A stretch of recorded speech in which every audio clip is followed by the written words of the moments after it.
Sidang uji material perkara pemilu sistem proporsional terbuka pada Undang-Undang Pemilu Nomor 7 Tahun 2017 digelar Mahkamah Konstitusi mulai pada pukul 11 Selasa siang.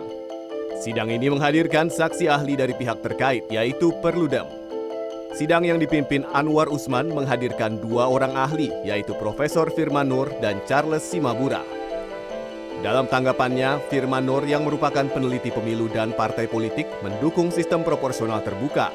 Menurutnya, dengan proporsional terbuka, potensi antara wakil rakyat dan pemilihnya akan terjalin hakikat saling mengenal. Ini berarti lebih dari sekedar mengenali wakil rakyat, namun pula mempercayai wakil rakyat tersebut. Dengan adanya kepercayaan ini, tidak saja rakyat dapat mendorong sebuah pemerintahan dengan legitimasi yang tinggi, namun pula dapat menuntut pertanggungjawaban secara lebih maksimal karena kedekatan yang terbangun itu. Sementara ahli lainnya, Charles Simabura menilai dengan adanya perubahan sistem pemilu akan mengganggu kerja Komisi Pemilihan Umum. Menurutnya, mengubah sistem pemilu harus dilakukan sebelum diselenggarakannya putaran pemilu. Perubahan undang-undang harus melibatkan partisipasi publik, dilakukan lebih awal, mempertimbangkan implikasi teknis, kemudahan yang sederhana bagi pemilih, dan tidak dilakukan acap kali perubahan. Menentukan sistem pemilu haruslah dalam waktu yang cukup dan evaluasi yang menyeluruh terhadap sistem pemilu yang digunakan, sehingga tidak serta-merta diubah atau diganti tanpa memenuhi kelima prasyarat yang telah diberikan Mahkamah. Kelima pertimbangan tersebut menjadi pedoman bagi pembentuk undang-undang, termasuk Mahkamah sendiri.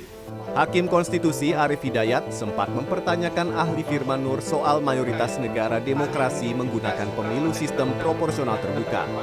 Menurut Hakim, negara demokrasi yang merupakan negara-negara Eropa Barat itu tidak bisa disamakan dengan Indonesia karena berbeda secara kosmologi bangsa.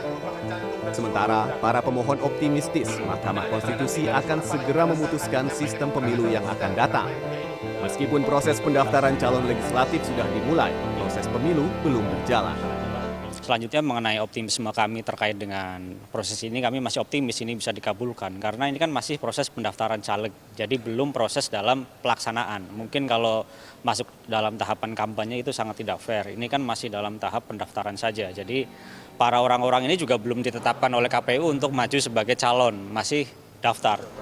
Sidang selanjutnya akan digelar Senin pekan depan dengan agenda menghadirkan pihak terkait lainnya. Para pemohon berharap majelis hakim dapat memutuskan perkara ini sebelum proses pemilu berjalan.